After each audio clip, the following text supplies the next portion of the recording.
sejahtera Bapak Ibu yang saya kasih dimanapun Anda berada. Kepada seluruh jemaat GCC, Jesus Christ Community yang saya kasihi. Kita berjumpa kembali melalui pengajaran-pengajaran Alkitab. Dan juga pengajaran Alkitab ini saya tujukan kepada hamba-hamba Tuhan. Karena tema yang sedang saya kupas pada saat ini adalah temanya Allah Esa. Ini adalah satu tema yang sangat-sangat penting karena di dunia ini ada dua kelompok Kristen yang punya pandangan yang berbeda, Allah Esa dan Allah Tritunggal, Oneness dan Allah Tritunggal. Nah, ini sangat penting untuk kita ketahui. Nah, pengajaran tema ini saya sampaikan melalui link YouTube kami, Bible Teaching Ministry. Nah, sebelum kita mengupas pengajaran-pengajaran ini, terlebih dulu kita akan mendengarkan satu pujian, satu lagu sebagai pengantar bagi kita untuk menerima pengajaran ini. Judul lagunya Bapa yang Setia. Lagu yang diciptakan oleh Bapak Pendeta Jonathan Prawira. Dan lagu ini akan dinyanyikan sendiri oleh beliau. Jadi lagu diciptakan beliau, yang nyanyi juga beliau. Mari kita dengarkan pujian penyembahan ini.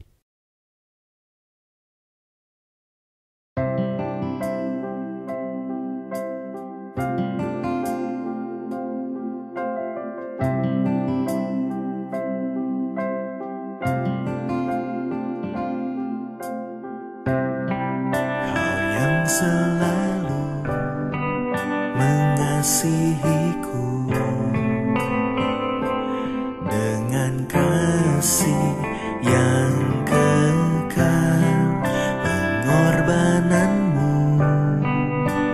membuatku merasa berharga di matamu.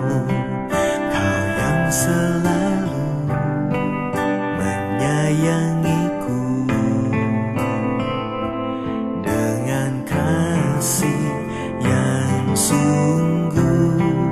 Kehadiranmu membuatku mengerti arti kehidupanku. Kau Tuhan adalah Bapa yang setia, tiada sekalipun ku ditinggalkan. Penghiburan yang ku rindukan selalu kau sediakan. Selamanya ku sembah Bapa yang setia, takkan kau biarkan ku terpisahkan. Yesus, kaulah sumber pertolonganku yang dapat ku percaya.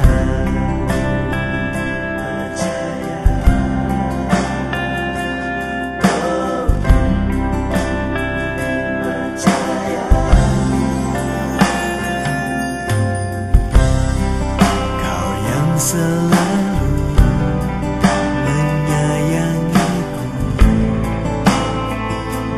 dengan kasih yang sungguh. Kehadiranmu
selamanya ku sembah. Bapa yang setia, takkan kau biarkan ku terpisahkan. Yesus, kaulah sumber pertolonganku, yang dapat ku percaya. Yesus, kaulah sumber pertolonganku, yang dapat ku percaya.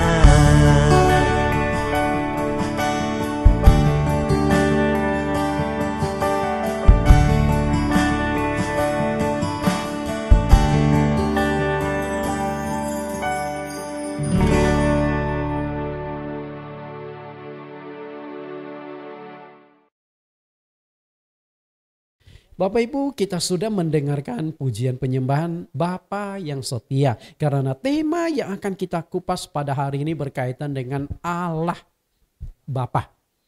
Sebelum kita masuk pengajaran, kita akan berdoa. Mohon Tuhan Yesus pimpin kita. Dalam nama Tuhan Yesus kami berdoa. Terima kasih Tuhan. Kembali Engkau berikan kesempatan kepada kami untuk mendengarkan pengajaran-pengajaran firman-Mu.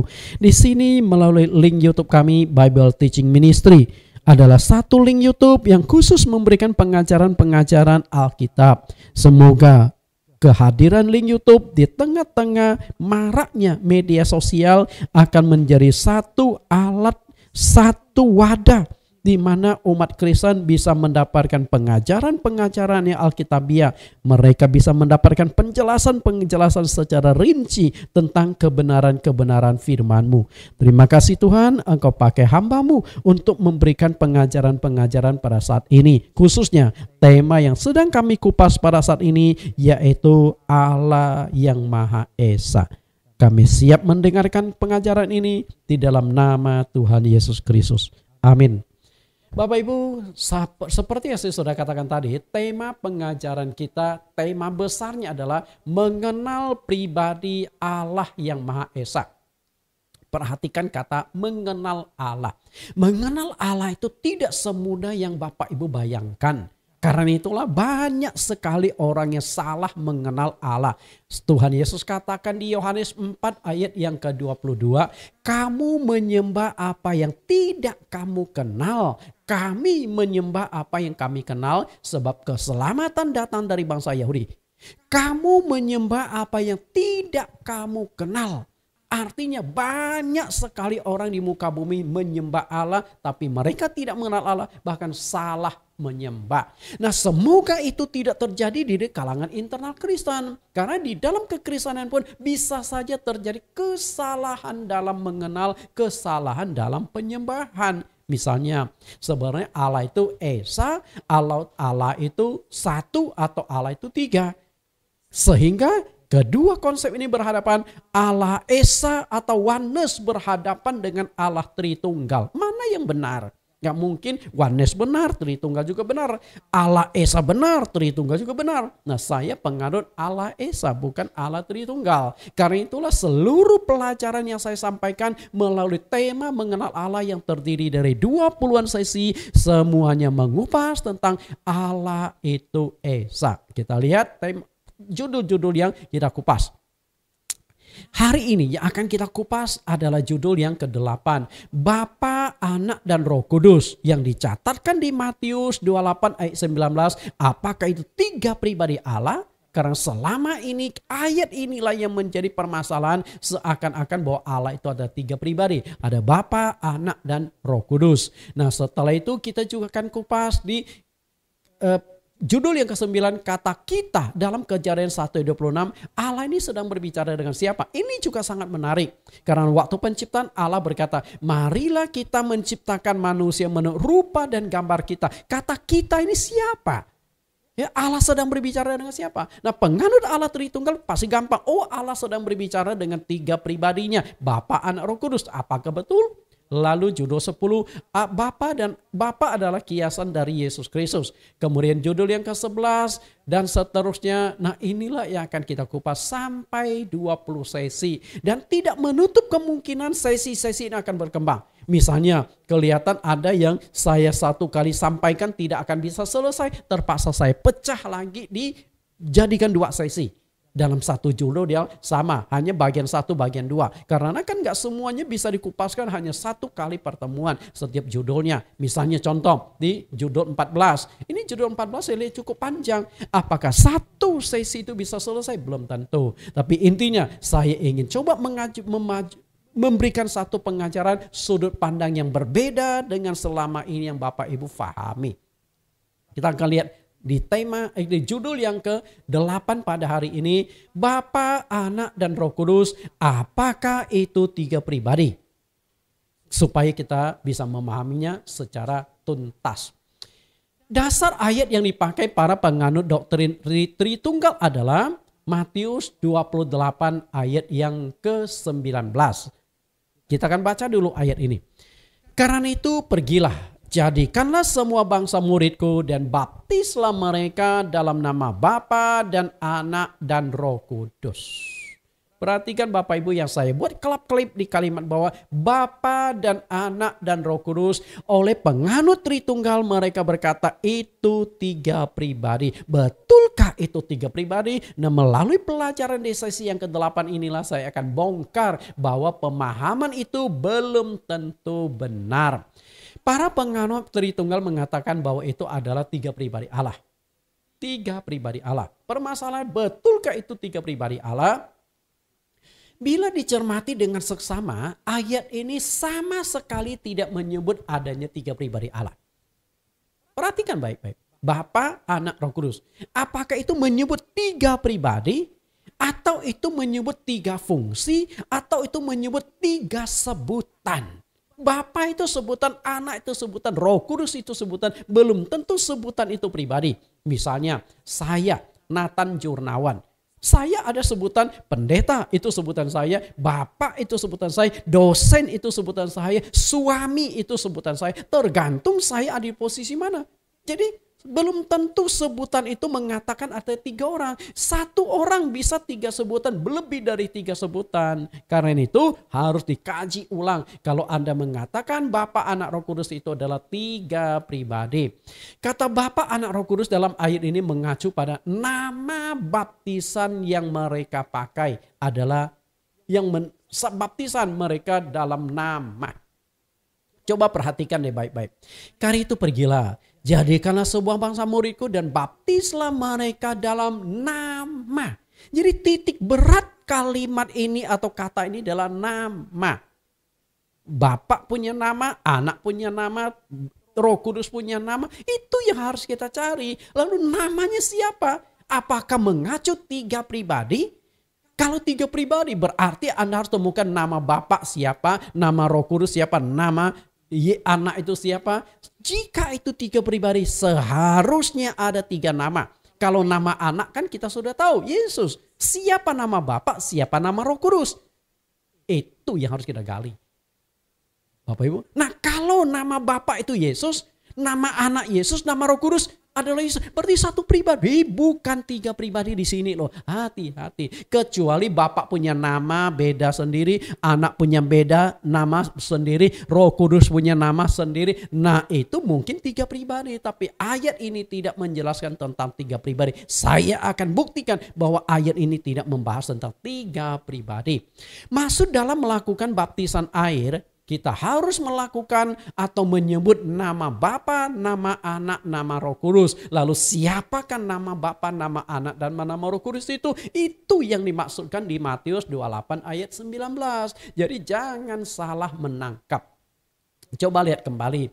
Matius 28 ayat 19. Baptislah mereka dalam nama Bapa dan Anak dan Roh Kudus. Untuk mengetahui apakah ayat ini merujuk pada 3 pribadi atau merujuk pada 3 sebutan untuk satu pribadi, 3 sebutan untuk nama, kita harus mencari ayat-ayat pendukung yang berkaitan dengan baptisan itu sendiri. Karena ayat ini sedang berbicara tentang baptisan. Baptislah mereka dalam nama Bapa dan Anak dan Roh Kudus. Karena itu, apakah ayat ini berbicara Tritunggal? Belum tentu. Kita akan kupas, betulkah ayat ini berbicara tentang Tritunggal? Memang dalam Injil Matius 28 ayat 19 itu, Tuhan Yesus memberikan perintah agar kita melakukan baptisan dalam nama Bapa dan Anak dan Roh Kudus. Tetapi Anda tahu nggak? Bahwa tidak ada satu pun contoh pelaksanaan baptisan seperti yang diperintahkan oleh Tuhan Yesus itu di dalam Alkitab. Yaitu dalam nama Bapa, Anak, dan Roh Kudus. Nggak ada. Sama sekali tidak ada satupun bukti, satupun contoh baptisan pernah dilakukan dalam nama Bapa, dalam nama Anak, dan dalam nama Roh Kudus. Tidak ada. Di dalam gereja awal, doktrin yang benar, doktrin yang alkitabiah adalah doktrin gereja awal. Berarti baptisan yang harus kita jadikan sebagai standar kebenaran baptisan adalah gereja awal. Gereja yang berdiri setelah Roh Kudus diturunkan pada hari Pentakosta. 3.000 orang dibaptis, itu adalah baptisan pertama. 3.000 inilah menjadi jemaat gereja awal. Di dalam Kisah Rasul dicatatkan 4 kali baptisan dilakukan secara kolektif. Kolektif itu artinya jumlah orangnya banyak. Dan semua cara baptisan dilakukan bukan dalam nama Bapa dan Anak dan Roh Kudus. Semua cara baptisan dilakukan dalam nama Tuhan Yesus. Kita buktikan berdasarkan Alkitab. Oke, kita buktikan berdasarkan Alkitab. Kisah Rasul pasal 2 ayat 38. Nah, ini adalah 3.000 orang yang dibaptis oleh para rasul setelah Petrus berkhotbah di hari Pentakosta. Kita lihat cara baptisannya. Kisah Rasul 2 ayat 38. Jawab Petrus kepada mereka, bertobatlah dan hendaklah kamu masing-masing memberi dirimu dibaptis dalam nama Yesus Kristus untuk pengampunan dosamu, maka kamu akan menerima karunia Roh Kudus. Tidak dalam nama Bapa dan Roh Kudus. Pada perintah Tuhan Yesus adalah baptislah mereka dalam nama Bapa dan Anak dan Roh Kudus. Tapi faktanya di Kisah Rasul pasal 2 ayat 38 bukan dalam nama Bapa dan Anak dan Roh Kudus, tetapi langsung dalam nama Yesus Kristus. Oke, kita lihat ayat yang lain. Kisah Rasul pasal 8 ayat 16. Yang dibaptis di Kisah Rasul 8 ayat 16 adalah kota Samaria. Satu kota, semua penduduknya itu dibaptis. Dan cara baptisannya itu bagaimana? Sebab Roh Kudus belum turun di atas seorang pun di antara mereka, karena mereka hanya dibaptis dalam nama Tuhan Yesus, bukan dalam nama Bapa dan Roh Kudus. Kota Samaria bisa bertobat adalah hasil penginjilan dari diakan Filipus. Di kota Yerusalem pernah diangkat 7 orang diakan. Ada 2 orang diakan yang sangat menonjol, diakan Stefanus dan diakan Filipus. Dua-duanya dipakai oleh Tuhan melakukan tanda heran luar biasa. Nah, Filipus pergi ke kota Samaria. Dia beritakan Injil, banyak orang yang bertobat. Salah satu yang bertobat itu adalah Simon, seorang tukang sihir. Karena itu Simon sendiri juga dibaptis dalam nama Tuhan Yesus. Lalu peristiwa yang ketiga, Kisah Rasul 10:48. Yang dia baptis di Kisah Rasul 10:48 ini bukan orang Israel, tapi semua adalah bangsa Romawi. Di mana Petrus saat itu sedang diundang ke rumah seorang perwira pasukan Italia bernama Cornelius. Dia penganut agama Yahudi agaknya. Dia undang teman-temannya semuanya. Setelah datang Petrus berkhotbah, sedang khotbah, Roh Kudus diturunkan pada hari itu, sehingga mereka setelah itu dibaptis ramai-ramai. Cara baptisannya kita lihat ayat 48.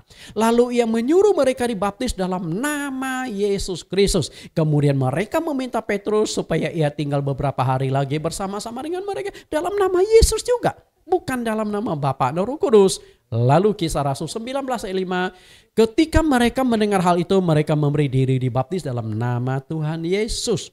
Di Kisah Rasul 19 ayat 5 adalah baptisan ulang yang terjadi di kota Efesus, di pedalaman Efesus. Baptisan ulang itu dilakukan oleh Rasul Paulus untuk 12 orang. Karena mereka sudah dibaptis, tapi versi baptisan yang mereka terima adalah versi Yohanes Pembaptis. Maka Paulus anjurkan baptis ulang. Cara baptisan ulang adalah dalam nama Tuhan Yesus. Perhatikan di sini. Semua cara baptisan dilakukan dalam nama Tuhan Yesus. Tidak ada satu pun yang dibaptis dalam nama Bapa, Anak, dan Roh Kudus. Nah, disinilah yang saya katakan dengan konsep kebenaran firman Tuhan. Kalau Tuhan itu satu, dengan sendirinya Tuhan akan mengakui satu baptisan. Itu ditegaskan oleh Rasul Paulus di Efesus pasal 4 ayat yang kelima. Satu Tuhan, satu iman, satu baptisan. Kalau Tuhan itu satu, mungkinkah Tuhan yang satu ini akan memberikan macam-macam baptisan? Nggak mungkin. Jika Tuhan hanya satu, maka satu versi baptisan yang Tuhan berikan. Maka ketika Tuhan berkata, baptislah mereka dalam nama Bapa dan Anak dan Roh Kudus, bukan makna sesungguhnya, tapi makna kiasan. Makna sesungguhnya adalah dalam nama Tuhan Yesus Kristus. Berarti Matius 28 ayat 19 bukan berbicara tentang Trinitas atau Tritunggal. Sama sekali bukan. Karena berbicara tentang nama atau sebutan. Nama dari Bapa apa, nama dari Anak apa, nama dari Roh Kudus. Bapa dan Roh Kudus itu sebutan, bukan nama. Kita lihat. Perhatikan lebih jelas makna yang terkandung dalam perkataan Tuhan Yesus dalam Matius 28 ayat 19. Coba perhatikan dengan lebih jeli, dengan teliti. Karena itu pergilah. Jadikanlah semua bangsa muridku dan baptislah mereka dalam nama. Perhatikan kata nama. Nama siapa? Bapa, Anak, dan Roh Kudus. Pertanyaannya adalah, penekanan Tuhan Yesus di dalam ayat tersebut di atas adalah membaptis seseorang harus dalam nama. Yaitu nama Bapa, nama Anak, dan nama Roh Kudus. Pertanyaan kita adalah, apakah nama, siapakah nama Bapa, siapakah nama Anak, dan siapakah nama Roh Kudus? Baru kita bisa memahami Matius 28 ayat yang ke-19. Ketika baptisan itu harus dalam nama. Apakah Bapa, Anak, dan Roh Kudus itu nama? Saya katakan bukan. Bapa atau Anak dan Roh Kudus bukan nama, melainkan panggilan atau sebutan. Panggilan atau sebutan. Berarti ketika melakukan baptisan, maka kita harus lebih dulu menemukan nama dari Bapa, nama dari Anak, nama dari Roh Kudus itu sendiri. Sedangkan Bapa, Anak, Roh Kudus itu bukan pribadi tapi sebutan. Apakah kata Bapa itu pribadi? Enggak, sebutan. Misalnya, satu pribadi bisa mewakili dua sebutan itu. Di hadapan anak-anak saya adalah Bapak. Tapi di hadapan Bapak saya adalah anak. Jadi saya bisa berperan sebagai Bapak, juga bisa berperan sebagai anak. Itu pribadi yang sama. Karena itu Bapak, Anak, Roh Kudus itu sebutan. Belum tentu mewakili pribadi. Kalau itu ditafsirkan pribadi, menurut saya itu ada masalah. Bapak dan Anak bisa diperankan oleh satu orang. Sedangkan Roh Kudus, Allah itu roh. Roh Kudus itu rohnya Allah. Rohnya Tuhan Yesus sendiri. Jadi nggak ada masalah sebenarnya. Nah, apakah nama dari ketiga sebutan atau panggilan itu di Matius 28:19? Saya akan jelaskan tentang nama Bapa, Anak, Roh Kudus di Matius 28:19 ini. Perhatikan kalimat di bawah ini. Matius 28:19. Di sini ada sebutan atau panggilan. Menurut saya Bapa, Anak, Roh Kudus itu adalah sebutan atau panggilan, bukan pribadi. Oke, bukan pribadi. Karena Bapa, Anak, Roh Kudus bisa diwakili satu orang. Belum tentu perlu diwakili tiga orang. Harus bedakan antara nama, sebutan, fungsi, dan lain sebagainya. Kemudian kita lihat nama dari ketiga sebutan itu. Setelah itu harus kita buktikan berdasarkan ayat Alkitab. Jadi kalau kita tidak bisa buktikan ayat Alkitab, nah ini kan debat kusir. Hanya pengajaran-pengajaran tidak bisa buktikan kebenarannya. Kita lihat nama Bapa. Anda tahu nggak nama Bapa itu siapa? Selama ini banyak orang menyebut nama Bapa itu adalah YHWH, Yahweh atau Yehova. Betulkah itu nama Allah Bapa? Nah, ini saya kupas juga di sesi-sesi yang selanjutnya. Kalau tidak salah sesi yang ke-14 atau apa. Kita akan buktikan betulkah itu nama Allah? Menurut saya tidak. Bapak kita di sorga itu punya nama. Siapakah nama Bapak di sorga? Namanya adalah Yesus. Kita buktikan dasar ayatnya. Lihat Yohanes pasal yang ke-17 ayat yang ke-11 sampai 12. Kita lihat dulu Yohanes 17 ayat 11. Dan aku tidak ada lagi di dalam dunia, tetapi mereka masih ada di dalam dunia. Dan aku datang kepadamu, ya Bapa yang kudus, peliharalah mereka dalam namamu, yaitu namamu yang telah engkau berikan kepadaku, supaya mereka menjadi satu sama seperti kita. Selama aku bersama-sama mereka, aku memelihara mereka dalam namamu, yaitu namamu yang telah engkau berikan kepadaku. Aku telah memelihara, menjaga mereka, dan tidak ada seorang pun dari mereka yang binasa selain daripada yang telah ditentukan untuk binasa, supaya genaplah yang tertulis dalam kitab suci. Perhatikan perkataan Tuhan Yesus di Yohanes pasal 17 dari ayat 1 sampai ayat terakhir, kalau tidak salah ayat 26, semuanya itu berbicara tentang doa Yesus kepada Bapa. Kita kutip doa Yesus, kita seakan-akan ada dua pribadi. Yesus berkata, peliharalah mereka itu murid-murid dalam namamu, yaitu namamu yang engkau berikan kepadaku. Bapa ini punya sebuah nama, kemudian nama Bapa dikasihkan kepada anak. Dari sini kita bisa menangkap nama Bapa itu siapa. Karena Bapa sama anak namanya sama. Kalau Bapak nama anaknya Yesus, otomatis nama Bapak juga Yesus. Karena nama Bapak dikasih ke anak. Kapan peristiwa nama Bapak dikasih anak? Ketika Maria sedang mengandung, Yusuf saat itu ragu-ragu untuk menerima Maria, datanglah malaikat Tuhan. Jangan takut mengambil Maria sebagai istrimu, bla bla bla. Istrimu akan mengandung dan melahirkan seorang anak laki-laki dan hendaklah engkau menamakan dia Yesus. Jadi nama Bapak itu dititipkan lewat malaikat di dalam mimpi bertemu dengan Yusuf, bahwa istrinya, calon istrinya Maria akan melahirkan seorang laki-laki, nanti namakan dia Yesus. Itu peristiwanya. Lalu kita bandingkan Yohanes pasal yang kelima ayat 43. Aku datang dalam nama Bapakku. Berarti Yesus datang dalam nama Allah Bapa di sorga. Ketika Yesus datang dalam nama Bapa, pernahkah Yesus berkata nama Bapa adalah ini? Sama sekali tidak pernah. Tidak pernah. Tapi ketika Yesus datang pakai nama Bapa, berarti nama Bapa itu sudah disandang oleh Yesus. Ketika orang sudah menyebut Yesus, berarti sudah menyebut nama Bapa. Itu masalahnya. Oke, kita sudah temukan bagaimana hubungan Yesus dengan Bapa itu sebenarnya. Yohanes 16 ayat 25. Semua itu kukatakan kepadamu dengan kiasan. Akan tiba saatnya aku tidak lagi berkata-kata kepadamu dengan kiasan, tetapi terus terang memberitakan Bapa kepadamu. Berarti selama 3 tahunan Yesus tidak pernah terus terang menceritakan Bapa itu kepada mereka.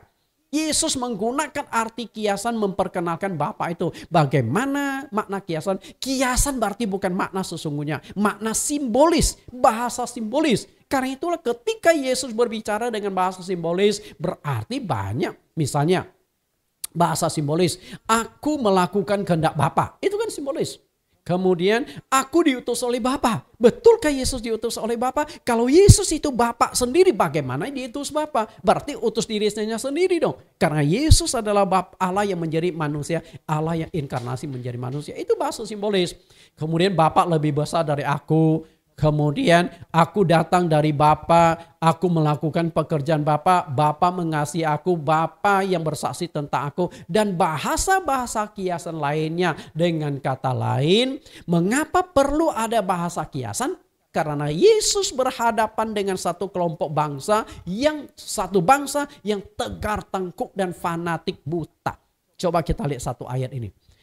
Yohanes 5 ayat 18. Sebab itu orang-orang Yahudi lebih berusaha lagi untuk membunuhnya. Bukan saja karena ia meniadakan hari Sabat, tetapi juga karena ia mengatakan bahwa Allah adalah Bapaknya sendiri. Dan dengan demikian menyamakan dirinya dengan Allah. Padahal Yesus berkata Allah itu Bapakku. Itu saja Yesus mau dibunuh loh. Mau dilempar batu loh. Apalagi kalau Yesus berkata aku adalah Allah. Aku adalah Bapa. Yesus baru tampil sudah dibunuh. Belum waktunya sudah dibunuh. Karena itu Yesus tidak mungkin terus terang memberitahukan tentang Allah Bapa itu siapa kepada bangsa Yahudi. Maka dia pakailah bahasa simbolis itu. Maka di Matius pasal 28 ayat 19 itu juga bahasa simbolis. Baptislah mereka dalam nama Bapa, Anak dan Roh Kudus. Nah, murid-murid Tuhan Yesus mengerti bahasa simbolis itu, maka mereka langsung membaptis dalam nama Tuhan Yesus. Itu masalahnya. Kita lihat hubungan Yesus dengan Bapa.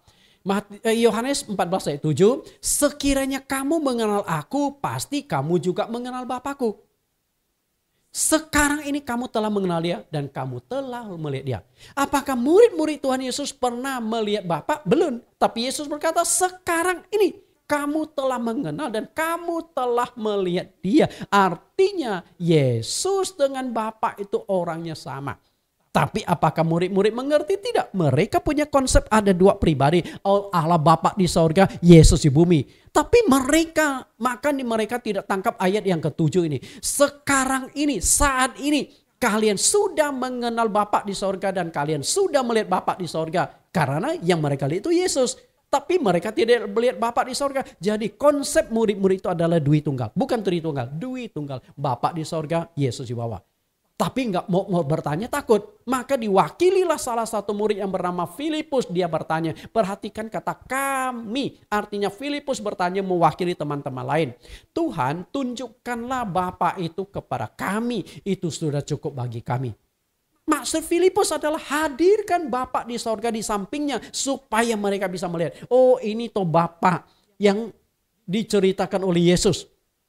Kalau Yesus kami sudah kenal hampir 3 tahun, Bapak belum kami kenal. Mungkinkah Yesus menghadirkan Bapak di samping dia? Kalau Yesus menghadirkan Bapak di samping mereka seperti yang dimintakan oleh Filipus dan teman-temannya, masalah besar terjadi. Agama Kristen bukan menyembah Allah Esa, tapi menyembah Allah jamak, Allah politeisme. Lebih dari satu Allah. Maka Yesus tegur karena mereka degil hatinya. Lihat ayat 9. Kata Yesus kepadanya, telah sekian lama aku bersama-sama kamu Filipus, namun engkau tidak mengenal aku. Artinya, Filipus, kamu nih kelewatan ya. Murid-muridku kalian semua kelewatan ya. Masa gak kenal aku? Siang malam bersama dengan aku 3 tahun tapi tetap gak mengenal aku. Bukankah Allah aku sudah tunjukkan entitas sebagai Allah? Siapa yang bisa berjalan di atas air kalau bukan pencipta air? Siapa yang bisa meredakan angin ribut kalau bukan pencipta angin ribut? Siapa yang bisa membangkitkan orang mati kalau bukan Allah? Semua peran-peran Allah sudah aku tunjukkan tapi kalian masih belum mengerti aku ini siapa.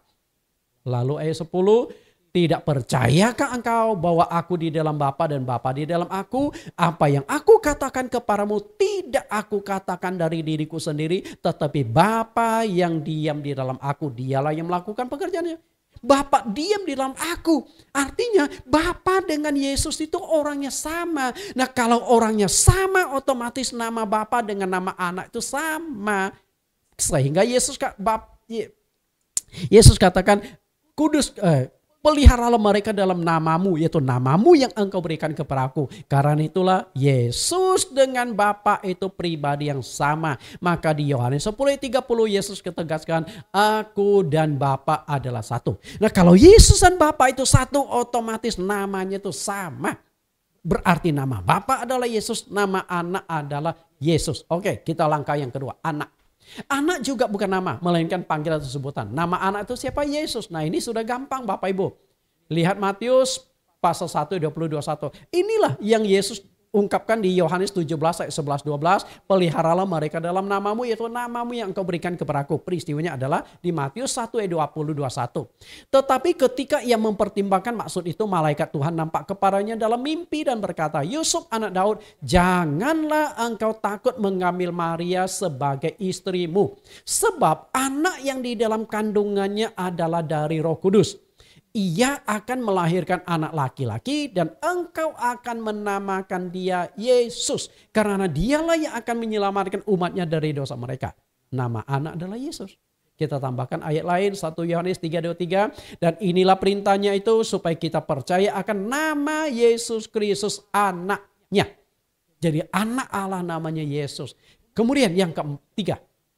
Roh Kudus. Roh Kudus juga bukan nama, tapi sebutan. Sebutan tuh Roh Kudus banyak. Roh hikmat, roh kasih karunia, penghibur, roh kebenaran, itu sebutan semua. Pribadi dari Roh Kudus itu adalah Yesus Kristus. Kita buktikan dasar ayatnya, Kisah Rasul 16 ayat 6 sampai 7. Siapakah Roh Kudus itu sesungguhnya? Mereka melintasi tanah Frigia dan tanah Galatia karena Roh Kudus mencegah mereka untuk memberitakan Injil di Asia. Dan setibanya di Misia mereka mencoba masuk ke daerah Bitinia, tetapi Roh Yesus tidak mengizinkan mereka. Bapak Ibu bandingkan di ayat yang ke-6 dan ayat yang ke-7. Ayat 6 disebut Roh Kudus yang memimpin mereka dalam penginjilan. Sedangkan di ayat yang ke-7 disebut Roh Yesus. Berarti Roh Kudus itu adalah rohnya Tuhan Yesus sendiri. Clear sekali. Kenapa saya mengatakan Roh Kudus adalah rohnya Tuhan Yesus sendiri? Kita lihat bagaimana waktu Yesus dikandung. Waktu Yesus dikandung adalah Roh Kudus turun dan masuk ke dalam rahim Maria.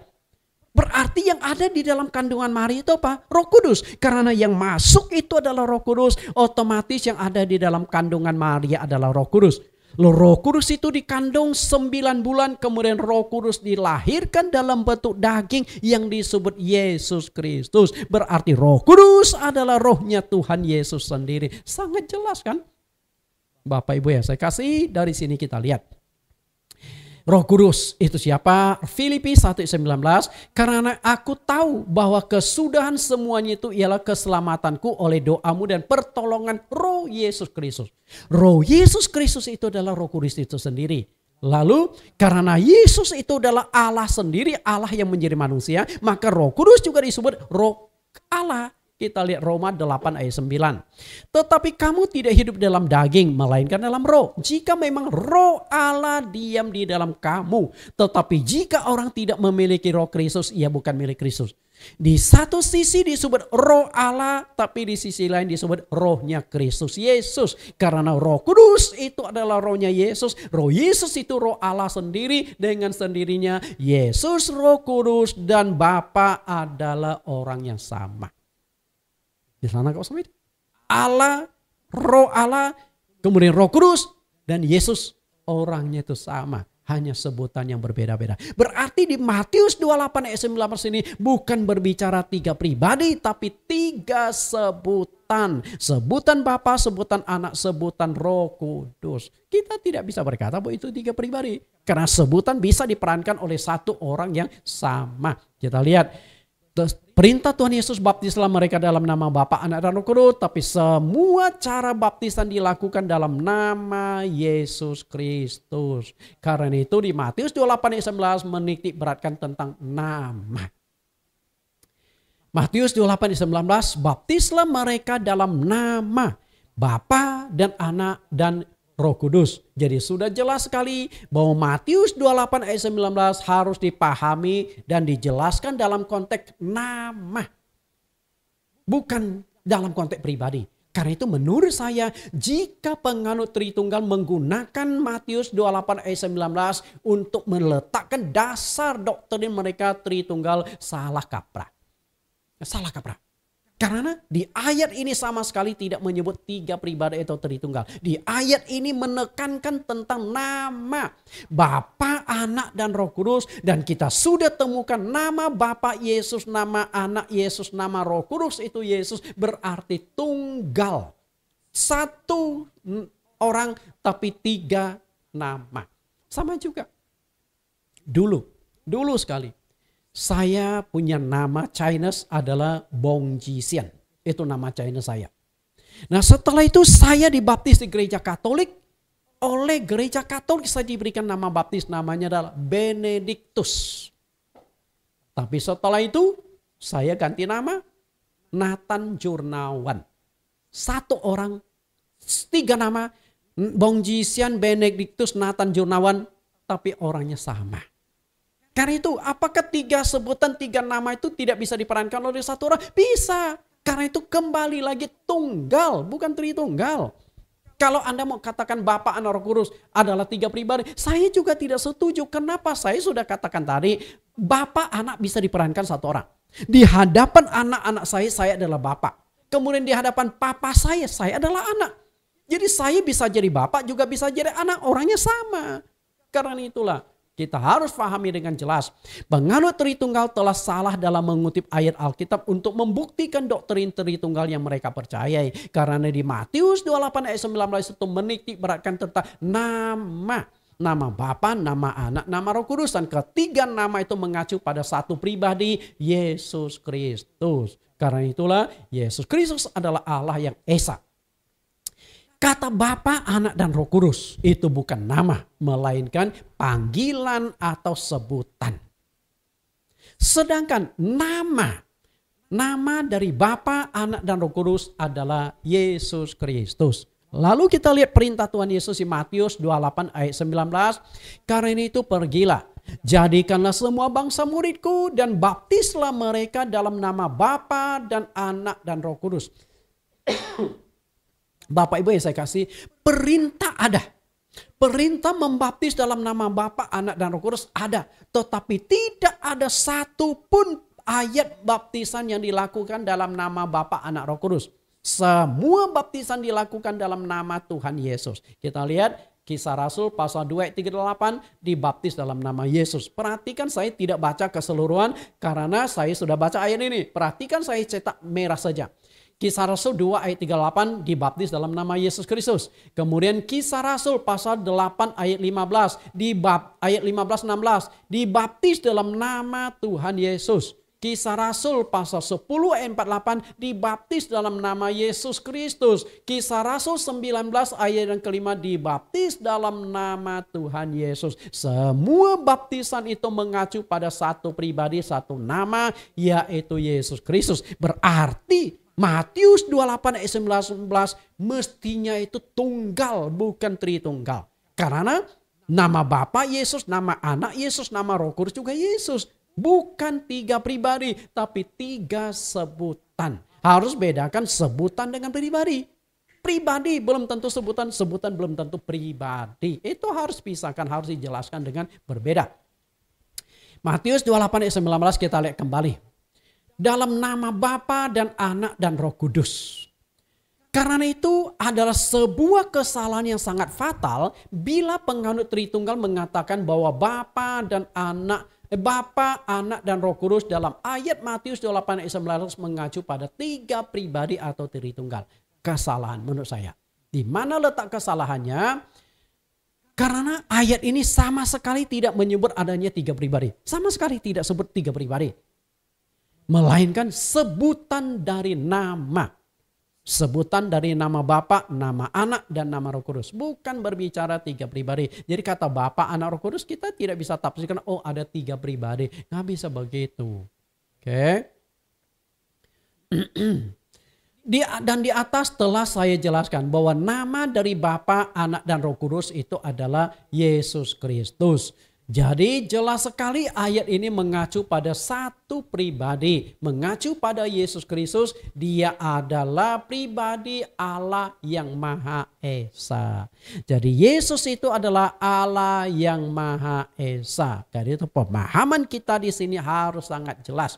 Yesus adalah Allah yang Maha Esa.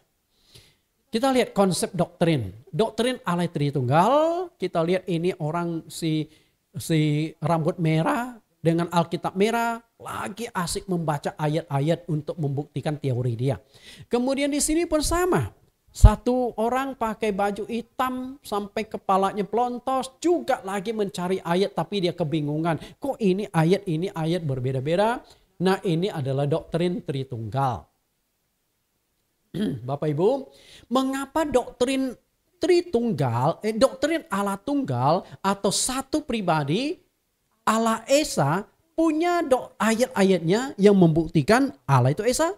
Sedangkan penganut Tritunggal atau Allah itu tiga pribadi juga punya ayat yang bisa membuktikan bahwa mereka itu benar.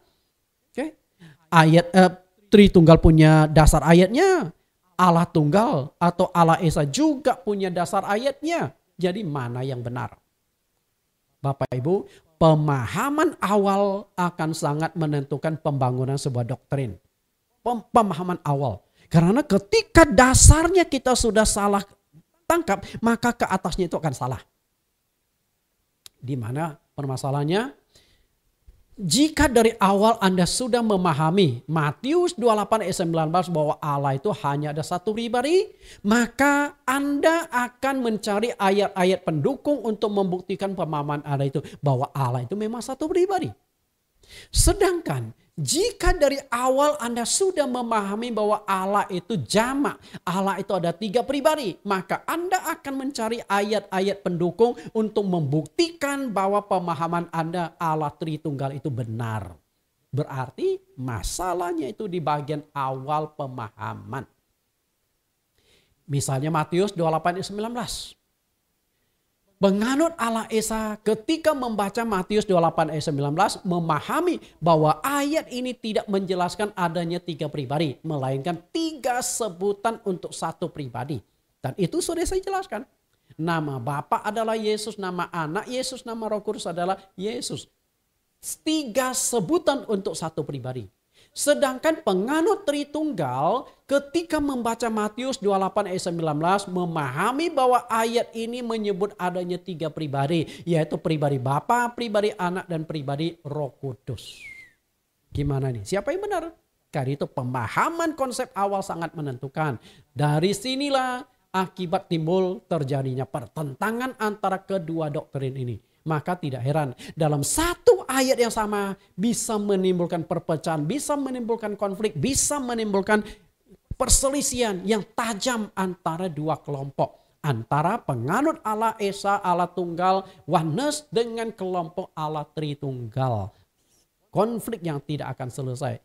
Karena itu kemungkinan penyebabnya adalah ada kesalahan dalam penafsiran. Oke, Bapak Ibu. Ketika Anda memahami ayat ini ada 3 pribadi Tritunggal, maka Anda akan mencari ayat-ayat pendukung untuk membuktikan kebenaran itu. Demikian pula ketika Anda memahami ayat ini hanya satu pribadi Allah Esa, maka Anda juga akan mencari ayat-ayat pendukung untuk membuktikan kebenaran yang Anda pegang itu. Maka sampai kapanpun tidak akan ada selesai doktrin Allah Esa dengan Allah doktrin Tritunggal. Kita perhatikan Bapak Ibu, Allah Esa. Pemahaman awal. Kemudian mulailah dibangun. Saya mengambil ilustrasi orang membangun tembok. Jadi dasar tembok itu sangat menentukan pembangunan ke atasnya. Sama juga membangun sebuah bangunan. Kenapa bangunan itu bisa dibangun sampai 10 lantai, 100 lantai, bahkan ada yang sampai 500 lantai tingginya sebuah bangunan. Padahal lokasi yang dipakainya itu terbatas karena pondasi. Pondasi sangat menentukan pembangunan di atas. Jika Anda membangun pondasi 1 lantai, pondasinya 1 lantai, tapi di atasnya Anda bangun 5 lantai, rusaklah, robohlah bangunan itu. Jika pondasinya hanya 10 lantai, lalu Anda bangun di atasnya 100 lantai, robohlah bangunan tersebut. Jadi dasar itu sangat menentukan di atasnya. Jika konsep awal Anda sudah memahami Allah itu Esa, Allah itu Tunggal, maka Anda akan mencari ayat-ayat untuk membangun konsep doktrin Anda. Maka di sini muncullah konsep Allah Esa, Allah itu hanya satu pribadi. Allah Esa. Muncullah di sini doktrin Allah Tunggal. Jadi Allah Tunggal ini dia juga punya dasar pemahaman dulu dari Allah Tunggal. Kemudian dia cari dasar-dasar ayat pendukungnya. Demikian pula Tritunggal. Kita lihat sekarang Tritunggal Allah jamak. Pemahaman awal. Jika konsep awal pemahaman Anda bahwa Allah itu jamak, artinya ada 3 pribadi, maka Anda akan mencari ayat-ayat pendukung untuk membangun konsep bahwa Allah itu memang ada 3 pribadi. Nah, dari sini muncullah yang namanya doktrin Tritunggal. Itu permasalahan Bapak Ibu.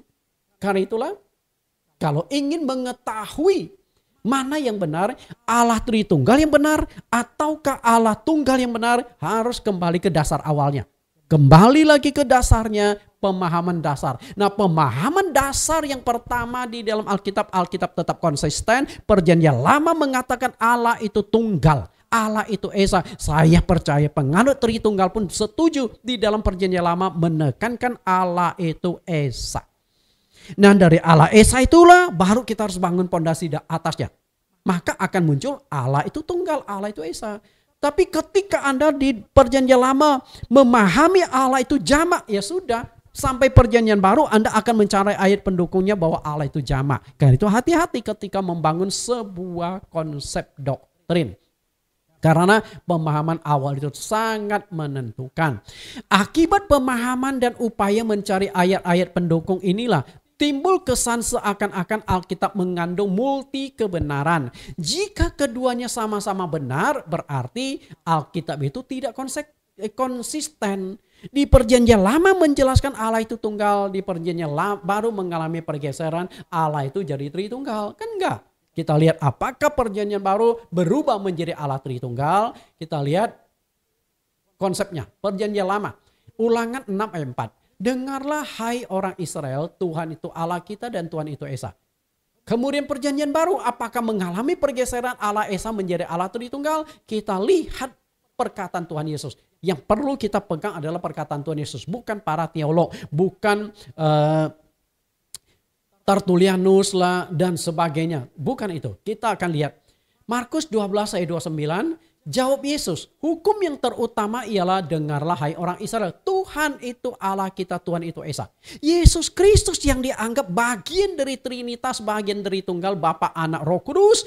Yesus sendiri mengatakan Allah itu Esa. Bukan 3. Allah itu bukan 3 pribadi. Allah itu hanya ada 1 pribadi. Karena kata Esa itu adalah 1. Di mana-mana Esa itu mengacu pada 1 pribadi. Karena itu Allah itu Esa. Nah, Allah Esa inilah mestinya menjadi konsep dasar. Karena ada persamaan perjanjian lama Allah Esa, perjanjian baru Allah Esa. Nah, seharusnya Allah Esa itulah yang menjadi konsep dasar kita membangun sebuah doktrin. Sehingga sampai ke atasnya akan memunculkan satu konsep doktrin Allah Esa, Allah Tunggal, bukan Allah Tritunggal. Karena penganut Allah Tritunggal sudah salah meletakkan konsep. Ketika salah konsep maka di atasnya itu akan muncul konsep Allah Tritunggal. Kita lihat membangun sebuah konsep. Apa yang Anda lihat Bapak Ibu dari gambar ini? Coba Anda cermati 5 menit. Oke, 5 menit Anda perhatikan gambar ini. 1, 2, 3, 4, 5. Sorry, bukan 5 menit, 5 detik. 5 menit kelamaan. Habis waktu saya untuk khotbah. Karena khotbah ini cukup panjang. Oke, kita lihat. Apa yang Bapak Ibu lihat di sini? Saya yakin di sini akan muncul 2 konsep yang berbeda. Konsep yang berbeda. Memahami Allah Tunggal dan Allah Tritunggal juga sama seperti gambar sebelah kiri ini. Apa yang Anda lihat? Jadi, kira-kira sudah nangkap belum gambar apa ini? Karena yang mendengarkan khotbah saya pasti banyak, saya yakin pasti ada muncul 2 konsep di sini. Konsep yang pertama, pemahaman Anda adalah gambar seorang nenek tua. Coba yang tadi sudah saya hitung 5 detik itu, ada nggak yang setuju ini gambar nenek tua? Ada? Setuju? Angkat tangan. Oke, kalau Anda tidak setuju, menurut Anda gambar apa? Mungkin setelah Anda lihat, oh, menurut saya ini adalah gambar seorang gadis. Oke, silakan. Nah, ketika pemahaman Anda adalah gambar seorang nenek tua, maka Anda akan membuktikan bahwa ini memang gambar seorang nenek tua. Bagaimana cara buktikan? Dari gambar kita buktikan. Kita lihat, ini adalah mata dari nenek tua. Mata lagi nenek tua. Lalu, ini adalah hidungnya nenek tua. Hidungnya gede sekali. Kemudian, ini adalah mulut dari nenek tua. Jadi nenek tua tuh mukanya, hidungnya gede, mulutnya juga lebar. Tangkap gak Bapak? Ini adalah gambar seorang nenek tua. Mungkin nenek sihir kali ya. Kembali jelas gak di sini? Ini gambar nenek tua. Coba saya hilangkan lingkarannya. Betul? Oke. Ketika Anda memahami ini gambar seorang nenek tua, maka Anda akan cari pembuktian. Pembuktiannya adalah tadi yang saya lingkarin. Oh, ini adalah ini adalah matanya, ini hidungnya, ini mulutnya. Betul? Oke, lalu kita melihat penjelasan yang lain. Bagi Anda yang mengatakan ini gambar seorang gadis, apakah ada? Kalau ada, tolong angkat tangan. Boleh? Kalau enggak, angkat dalam hati Anda sendiri. Kita lihat gambar seorang gadis. Nah, ketika pemahaman ini adalah gambar seorang gadis yang cantik, maka Anda akan berusaha membuktikan ini kan gambar seorang gadis. Ya, gambar seorang gadis. Di mana kita buktikan? Coba lihat. Nah, ini adalah hidungnya dan matanya. Jadi garis ini mengarah ke sini. Jadi yang diambil fotonya itu hanya muncul hidungnya dan bulu matanya. Kelihatan nggak Bapak Ibu? Matanya, bulu matanya, dan hidungnya hanya nongol sedikit. Karena diambil dari agak miring. Kemudian ini adalah telinganya. Yang tadi kita jadikan mata nenek tua sekarang berubah menjadi telinga gadis ini. Kemudian yang tadi hidungnya, lekukan hidung menjadi lekukan ini. Ya, ini menjadi rahang dari gadis tersebut. Kemudian mulut nenek tua ini apa? Ternyata garis ini mengikat sebuah pita hitam diikatkan di belakangnya.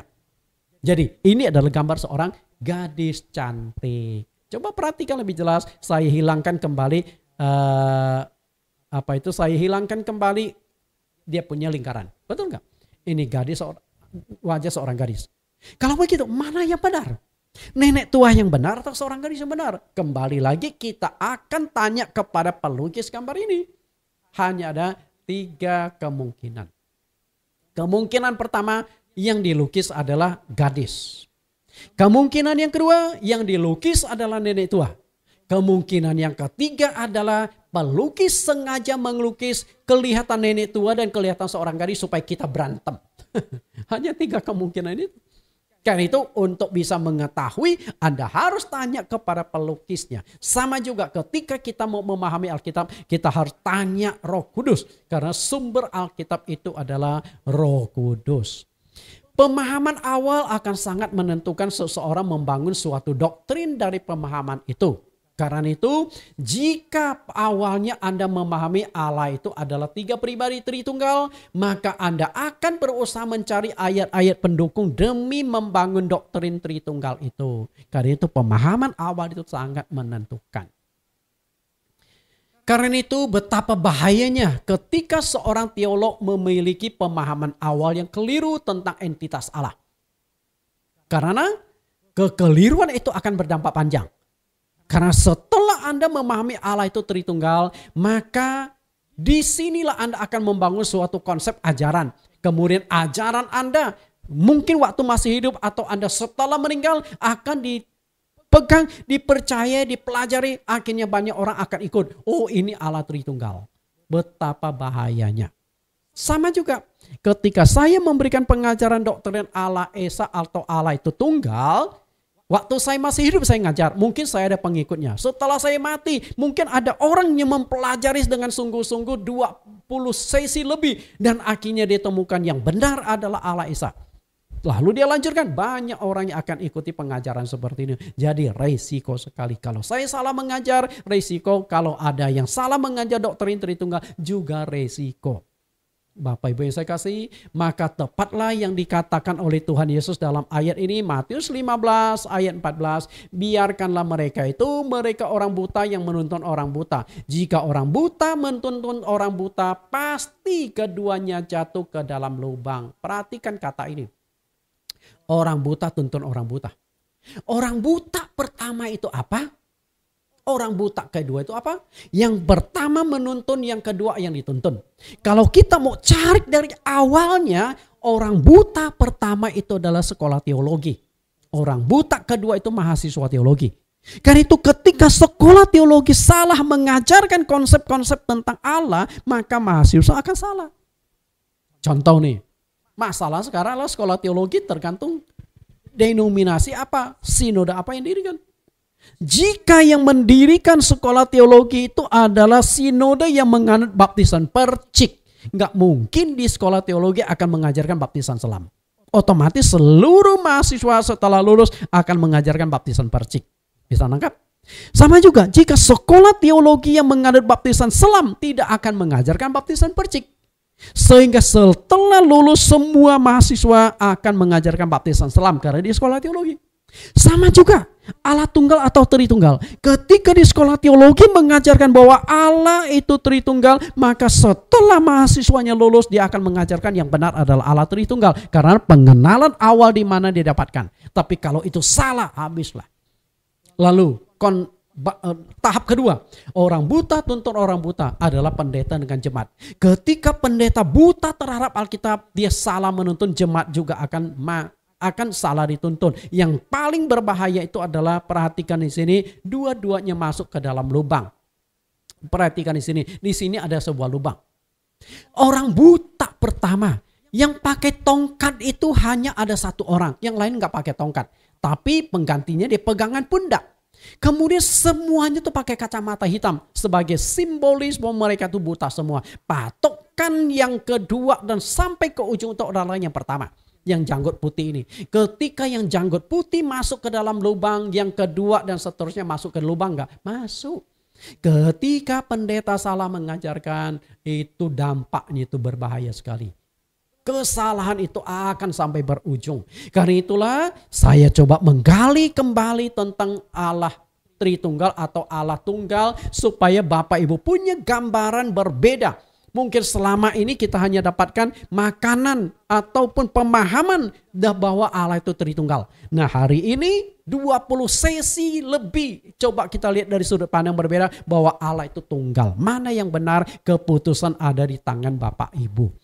Jadi saya nggak bisa menuntut Bapak Ibu harus percaya dengan apa yang saya jelaskan di sini. Intinya adalah, jika Anda mengerti bahwa doktrin Tritunggal itu tidak sesuai dengan Alkitab, apakah Anda akan terus ikuti dan bertahan sampai kekeliruan itu? Atau jika menurut Anda pengajaran saya salah, jangan diikuti. Karena daripada Anda tersesat, betul? Karena itu, untuk bisa memahami keseluruhan pengajaran tentang Allah Tunggal yang saya berikan, kalau total selesainya mungkin bisa 25 sesi. Setelah 25 sesi Anda ikuti dari sesi 1 sampai sesi yang ke-25, barulah Anda bisa memahami konsep keseluruhan. Karena ini doktrin yang sangat sulit, sangat rumit, dan sangat panjang. Kalau tidak, Anda tidak akan bisa memahaminya dengan baik. Anda akan salah memahaminya. Apakah Allah itu 3 pribadi? 3 pribadi dalam konteks ada Bapa, ada Anak, ada Roh Kudus. Bagaimana sesungguhnya Allah Tritunggal itu? Oke, Bapak Ibu penganut Tritunggal, boleh nggak? Maaf kata, saya ingin mengajak Anda kita berinteraksi lagi. Anda setuju nggak makna Tritunggal? Coba perhatikan baik-baik. Setuju nggak? Tritunggal artinya adalah 3 menjadi 1. Oke, perhatikan, 3 menjadi 1. Coba maaf kata nih, boleh nggak angkat tangan? Bapak Ibu boleh nggak coba angkat tangan kalau Anda setuju 3 adalah 1? Saya memang tidak bisa melihat Anda. Tapi saya yakin di dalam hati Anda hanya ada 2 jawaban. Saya tidak setuju atau saya setuju. Oke, kalau Anda yang setuju bahwa Tritunggal adalah 3 menjadi 1. Lalu lihat gambar sebelahnya. Tritunggal artinya adalah 3 adalah 1. Mana yang lebih benar? Yang Bapak Ibu yang mengatakan tadi 3 menjadi 1, mau beralih nggak? 3 adalah 1. Mau beralih nggak? Kalau Anda mau beralih, berarti Anda masih memungkinkan untuk diberikan pengajaran-pengajaran yang sesuai Alkitab. Tapi kalau Anda tidak mau beralih, pokoknya pandangan saya yang pertama yang benar, ya silakan, nggak apa-apa. Artinya, kalau menurut Anda 3 adalah 1 itu yang benar, berarti pemahaman Anda selama ini belum tentu benar. Maka cobalah pelajari 25 sesi ini. Moga-moga para hamba Tuhan bisa dengan saya. Bukan berarti saya lebih pintar dari Anda. Saya mungkin memberikan warna yang berbeda dari entitas Allah. Coba dipelajari 25 sesi, mungkin Anda akan dapat pemahaman yang baru, yang selama ini Anda tidak dapatkan. Karena mayoritas, hampir 90% ke atas semuanya itu menganut Allah Tritunggal. Sehingga Allah yang menganut Allah Tunggal, yang menganut Allah Esa, termasuk yang Oneness, semua dicap sesat. Oke, ketika dicap sesat, maka Anda sudah tutup hati. Tolonglah jangan mudah sekali mencap sesat. Karena ketika dicap sesat, Anda tahu nggak? Yesus juga dicap sesat. Di Matius 27, para pemimpin agama Yahudi menghadap Pilatus. Si penyesat mengatakan, 3 hari kemudian aku akan bangkit. Lalu minta supaya kubur Yesus dijaga. Yesus juga dicap sesat. Kenapa? Karena ajaran Yesus berbeda dengan para pemimpin agama Yahudi. Karena itulah, walaupun 90% lebih mengenal Allah Tritunggal, tapi saya mau coba tawarkan tentang Allah Tunggal. Allah itu hanya satu, Allah itu Esa. Walaupun saya dianggap sesat, itu urusan Anda. Karena itulah saya rindu kembali. Coba kita lihat mana yang benar konsep Allah Tunggal, Allah itu menjadi atau adalah. 1 Yohanes 5 ayat 7-8. Sebab ada 3 yang memberi kesaksian di dalam sorga, Bapa, Firman, dan Roh Kudus, dan ketiganya adalah satu. Dan ada 3 yang memberi kesaksian di bumi, roh dan air dan darah, dan ketiganya adalah satu. Ternyata kalimat yang dipakai, kata yang dipakai adalah. Kata adalah berarti sama. Bapa, Anak, Roh Kudus adalah Allah. Bapa, Roh Kudus sama, setara. Tidak ada yang lebih besar, tidak ada yang lebih kecil. Kata adalah itu setara. Oke? Karena itu konsep doktrin Tritunggal mengatakan Bapa tidak sama dengan Anak, Anak tidak sama dengan Roh Kudus tidak sama dengan Allah. Sedangkan di sini mengatakan sama, adalah. Karena itu pemahaman harus hati-hati. Perhatikan kata adalah dalam hubungan Yesus dengan Bapa. Hubungan Yesus dengan Bapa, kata adalah ini. Aku dan Bapa adalah satu. Ternyata kata adalah yang dipakai. Nah, kalau adalah berarti Yesus dengan Bapa itu orangnya sama. Adalah. Okay? Dan adalah jika Yesus adalah dan Bapa itu satu pribadi yang sama dengan sendirinya. Ketika kita sudah mengenal Yesus berarti kita sudah mengenal Bapa. Kita lihat kembali Yohanes 14 ayat 7. Sekiranya kamu mengenal aku, pasti kamu juga mengenal Bapakku. Sekarang ini kamu mengenal dia dan kamu telah melihat dia. Yesus itu adalah Bapa itu sendiri. Ketika kita sudah melihat Yesus berarti sudah melihat Bapa. Sudah kenal Yesus berarti sudah kenal Bapa. 3 adalah satu. Bapa, Anak, Roh Kudus adalah satu pribadi atau oknum yang sama. Bapa, Anak, dan Roh Kudus posisinya sama, hanya fungsi dan peranannya yang berbeda. Fungsi, saya lebih suka menekankan tentang fungsi. Kita lihat 3 adalah satu. Artinya oknumnya sama, pribadinya sama, keinginannya sama, kehendaknya sama, posisinya sama, derajatnya sama, namanya juga sama. Nama Bapa Yesus, nama Anak Yesus, nama Roh Kudus juga sama. Hanya fungsinya yang berbeda. Fungsinya yang berbeda. Di mana letak fungsinya? Contoh nih, saya ambil contoh Nathan. Nathan fungsi pendeta, suami, ayah. Fungsi seorang pendeta adalah di hadapan jemaat. Maka jemaat akan panggil saya Pak Pendeta.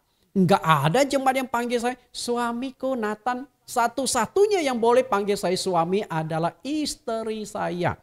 Coba deh kalau jemaat wanita panggil saya suamiku, kacau. Kemudian yang boleh panggil saya ayah adalah anak-anak saya, fungsi saya. Karena itu di hadapan jemaat saya harus memainkan fungsi jemaat. Di hadapan istri memainkan fungsi suami. Di hadapan anak-anak saya memainkan fungsi ayah. Kemudian ini adalah fungsi. Pendeta, suami, ayah adalah fungsi. Sama juga. Bapa, Anak, Roh Kudus adalah fungsi. Kemudian nama, saya lebih suka satu pribadi 3 fungsi. Pribadinya sama. Pendeta, suami, kemudian ayah. Itu fungsi orangnya sama. Kemudian Nathan, nama.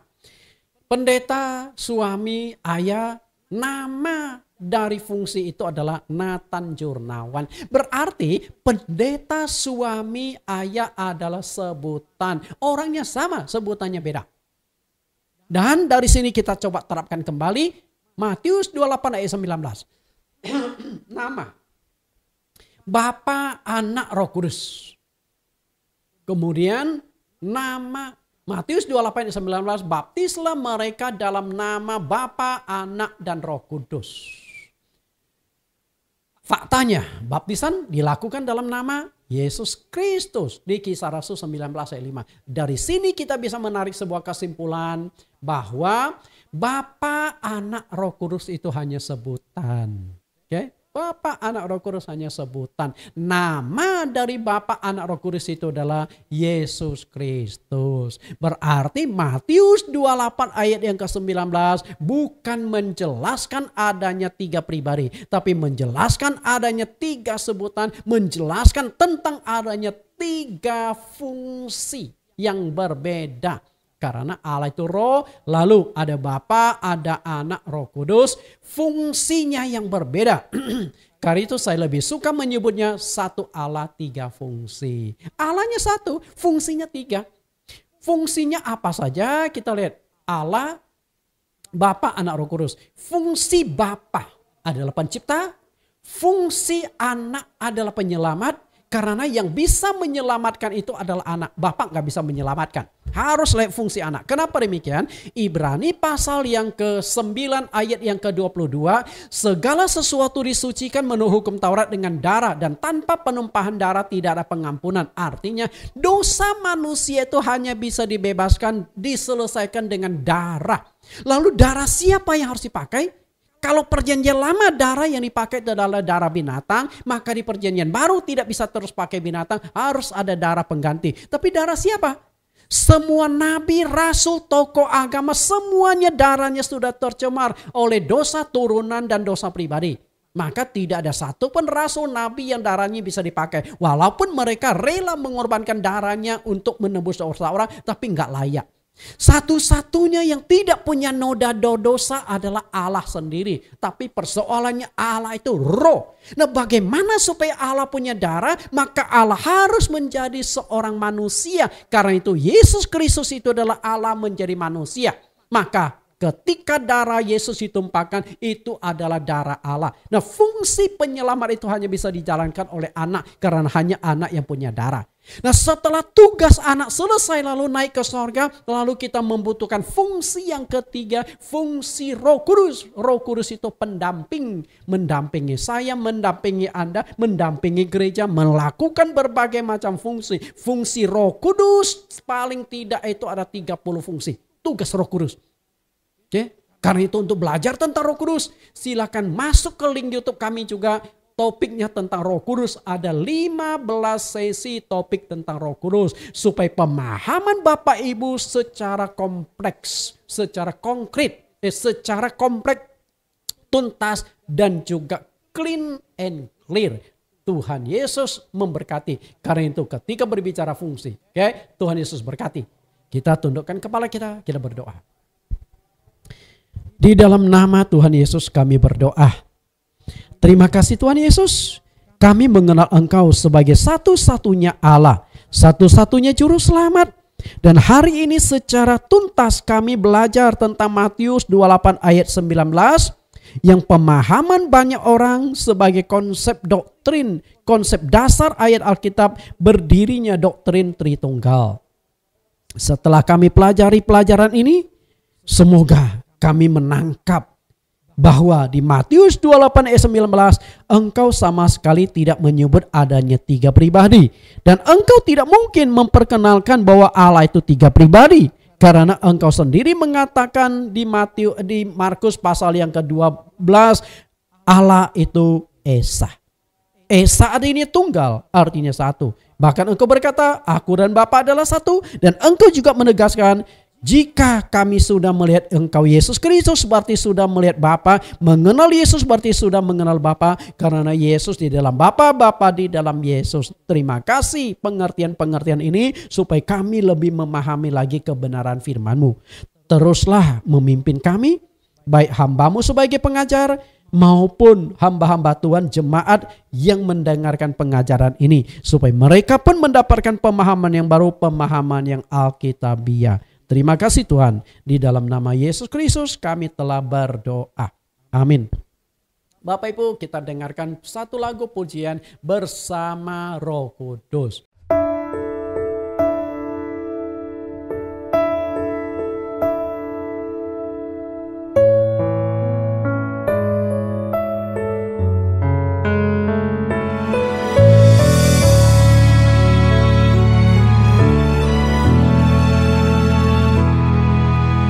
Roh Kudus tercurah ke atasku,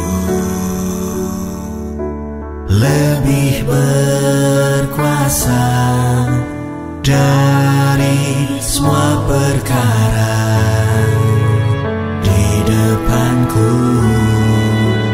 Ku percaya bersama Roh Kudus ku dapat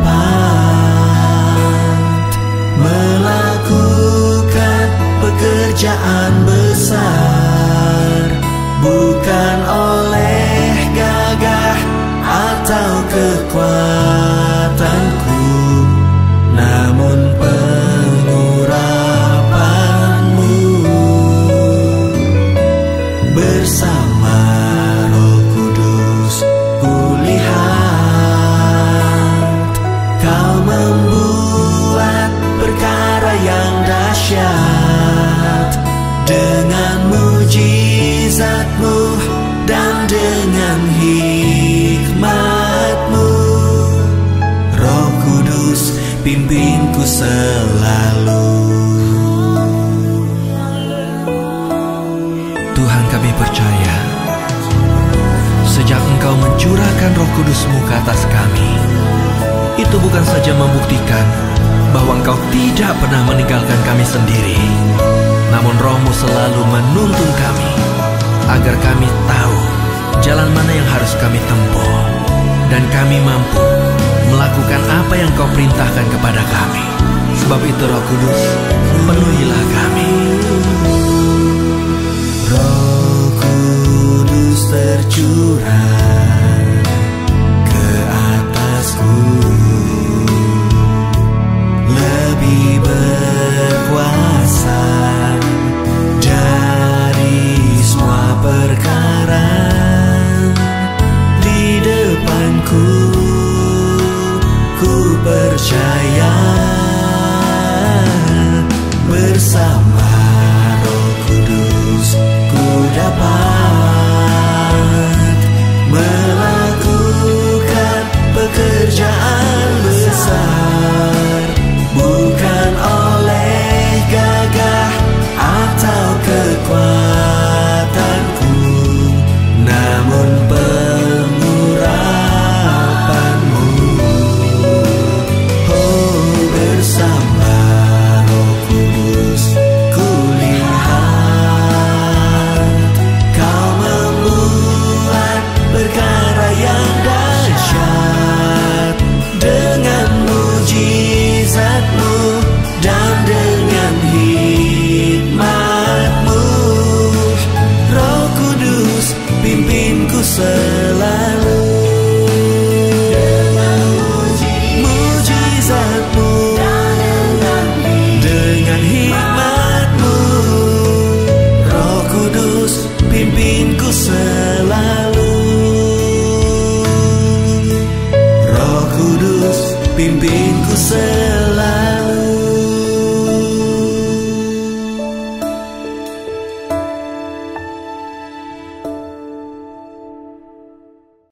Bapak Ibu, bagi mahasiswa teologi, setiap sesi Anda punya kewajiban menjawab pertanyaan-pertanyaan. 10 pertanyaan akan saya berikan dalam setiap sesi pelajaran. Topik yang ke-8, judulnya Bapa, Anak, Roh Kudus di Matius 28 ayat 19. Apakah itu 3 pribadi Allah? Kemudian pertanyaannya, ayat apakah yang menjadi dasar munculnya konsep Tritunggal? Tuliskan teks ayatnya secara lengkap. Bukan hanya pasal dan kitab dan ayatnya, tapi bunyi teksnya. Dalam Kisah Rasul 4 kali diadakan baptisan secara kolektif dan semuanya dilakukan dalam nama Tuhan Yesus. Tuliskan teks ayatnya. Siapakah rasul yang menulis kalimat satu Tuhan, satu iman, satu baptisan? Terdapat dalam kitab, pasal dan ayat berapakah itu? Pertanyaan 4, apakah penekanan Tuhan Yesus tentang baptisan dalam Matius 28 ayat 19? Menurut Anda, siapakah nama dari Bapa? Buktikan ayat Alkitabnya. 6. Menurut Anda, siapakah nama dari Anak? Buktikan ayat Alkitabnya. 7. Menurut Anda, siapakah nama dari Roh Kudus? Buktikan dasar ayat Alkitabnya. 8. Tuliskan teks ayat Alkitab tentang pernyataan Yesus bahwa selama ini dia memperkenalkan Bapa itu secara kiasan. Lalu apa arti kiasan itu? Artinya pertanyaan nomor 8 itu ada 2 jawaban. 9. Menurut Anda bagaimana sesungguhnya hubungan Yesus dengan Bapa? Apakah 2 pribadi yang berbeda dan terpisah? Jelaskan berdasarkan pengertian Anda. Ke-10. Sebenarnya konsep tentang Tritunggal itu mana yang benar? 3 menjadi 1 atau ketiga adalah 1? Jelaskan berdasarkan pengertian saudara. Silakan ketik dengan rapi, kemudian kirim ke Sekolah Tinggi Teologi ITAE, Institut Teologi Ala Esa. Sampai bertemu di lain kesempatan.